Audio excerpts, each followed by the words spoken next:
How many of you meditate? Not you. Meditate. I mean, really meditate. Clear your mind, banish your worries, abolish your anger, forget your frustrations. Meditate. Me neither.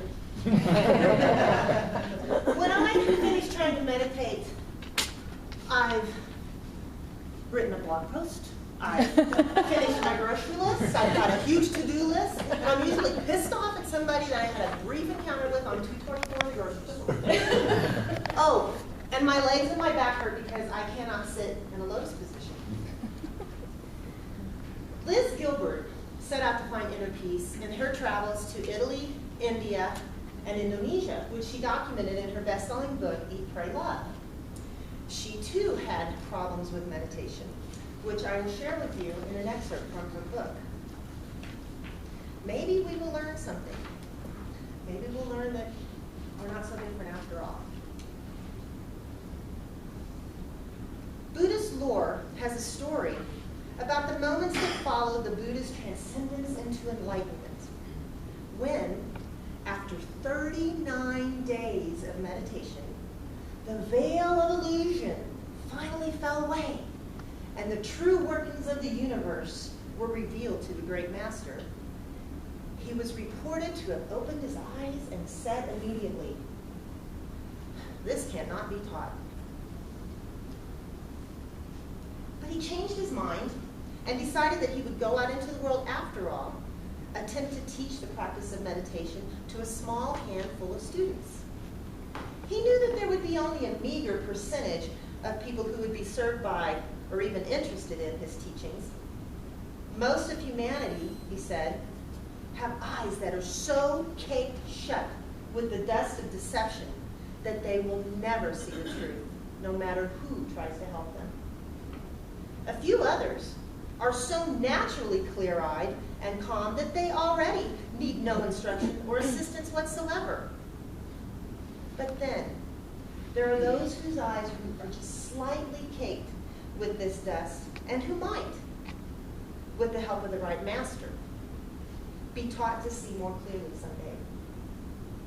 The Buddha decided that he would become a teacher for this small minority, for those of little dust. I dearly hope that I am one of those mid-level dust-caked people, but I don't know. I only know that I've been driven to find inner peace with methods that might seem a bit drastic for the general populace. For instance, when I told a friend of mine in New York City that I was going to go to live in an ashram in India and seek divinity, he sighed and said, "Ugh, there is a part of me that so wishes I wanted to do that, but I have no interest whatsoever." I don't know if I have much of a choice.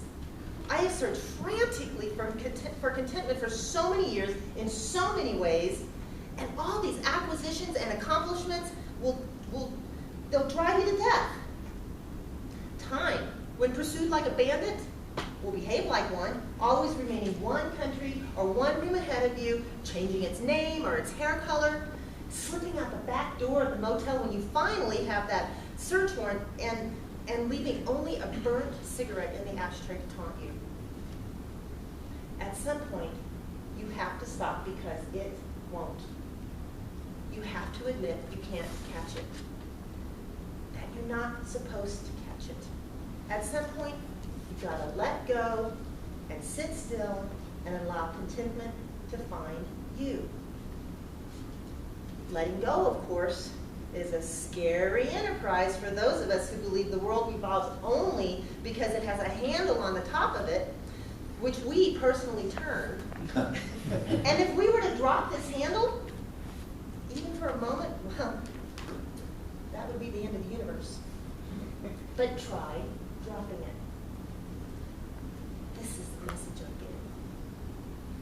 Sit quietly for now and cease your relentless participation. Watch what happens. The birds do not crash dead out of the sky in mid-flight after all. The trees do not wither and die. The rivers do not run red with blood. life continues to go on. Even the post office will keep limping along, doing its own thing without you. Why are you so sure that your micromanagement of every moment in this whole world is so essential? Why won't you let it be? I hear this argument, and it appeals to me. I believe in it intellectually, I really do. But then I wonder, with all my restless yearning, with all my hyped up fervor, and with this stupidly hungry nature of mine, what should I do with all my energy instead? That answer arrives too. Look for God. Look for God like a man with his head on fire looks for water. The next morning in meditation, all my caustic, old, hateful thoughts come up again. I'm starting to think of them as irritating telemarketers. What I'm alarmed to find out in meditation is that my mind is not such an interesting place after all. In actuality, I'm really only thinking about a few things, and I think about them constantly. I believe the official term is brooding. I brood about my divorce, and all the pain of my marriage, and all the mistakes I made, and all the mistakes my husband made. And then, there's no return from this topic, I brood about David, which is getting embarrassing, to be quite honest. I mean, here I am in this sacred place of study in an ashram in India, and all I can think about is my ex-boyfriend. What am I, in 8th grade? And then I remember a story my Deborah, the psychologist, told me. Back in the 1980s, she was asked by the city of Philadelphia if she could volunteer to offer psychological counseling to a group of Cambodian refugees, boat people, who had recently arrived in the city. These Cambodians had suffered the worst of what humans can inflict on each other: genocide, rape, torture, the murder of their relatives right before their eyes, long years in refugee camps, and then the dangerous boat trips to the west where people died and their corpses were thrown overboard to the sharks. What could Deborah offer these people in terms of help? How could she possibly relate to their suffering? But don't you know, Deborah reported to me, what all these people wanted to talk about when they could see a counselor? It was all, I met this guy when I was living in this refugee camp, and we fell in love, and I thought he really loved me, but then we were separated on different boats, and he took up with my cousin, and now he's married to her, but he still calls me, and he says he really loves me, and I know I should tell him, make him go away, but I still love him, and I can't stop thinking about him, and I don't know what to do. That's what we're like. Collectively, as a species, this is our emotional landscape. I met an old lady once, almost 100 years old, and she told me, there are only 2 questions that human beings have ever thought about all through history. How much do you love me? And who's in charge? Everything else is somehow manageable. But these 2 questions of love and control undo us all, trip us up, cause war and suffering.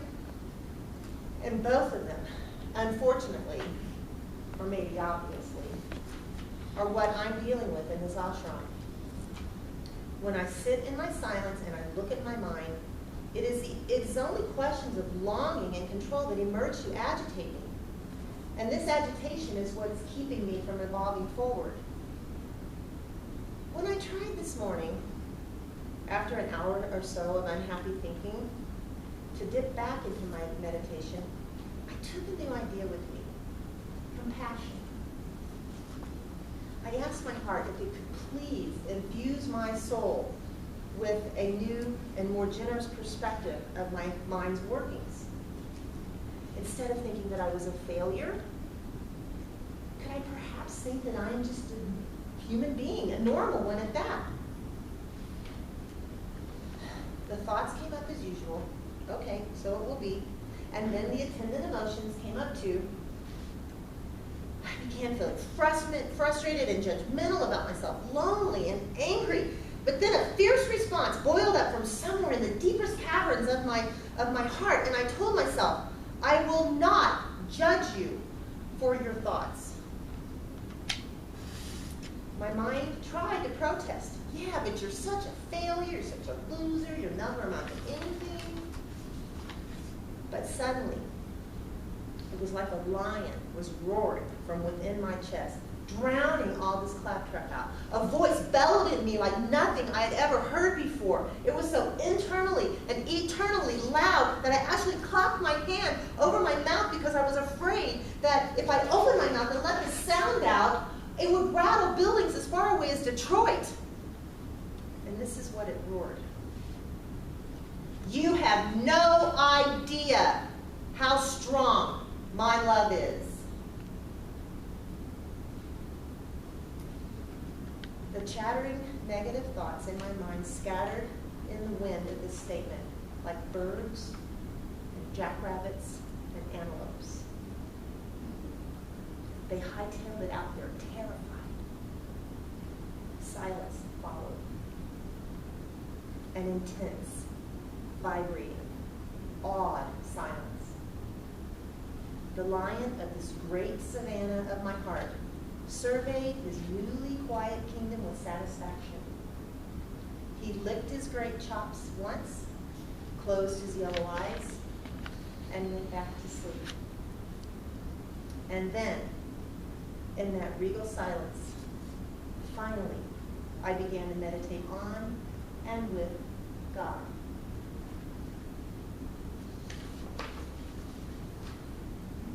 Liz received a list of instructions for freedom later that week in the ashram, and she went on top of a rooftop to study this list. So I want to share that with you.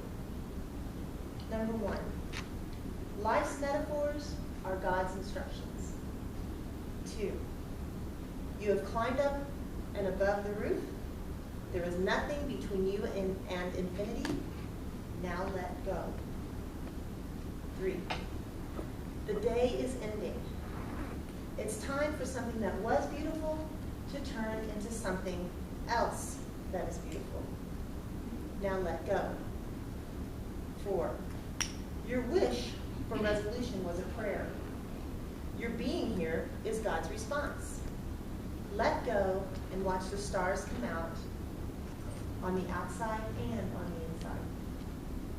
5, with all your heart, ask for grace and let go. 6, with all your heart, forgive him, forgive yourself, and let him go. 7, let your intention be freedom from useless suffering. Then let go. 8, watch the heat of the day pass into the cool night. Let go. 9, when the karma of a relationship is done, only love remains. It's safe. Let go. 10, when the past has passed from you at last, let go. Then climb down and enjoy the rest of your life.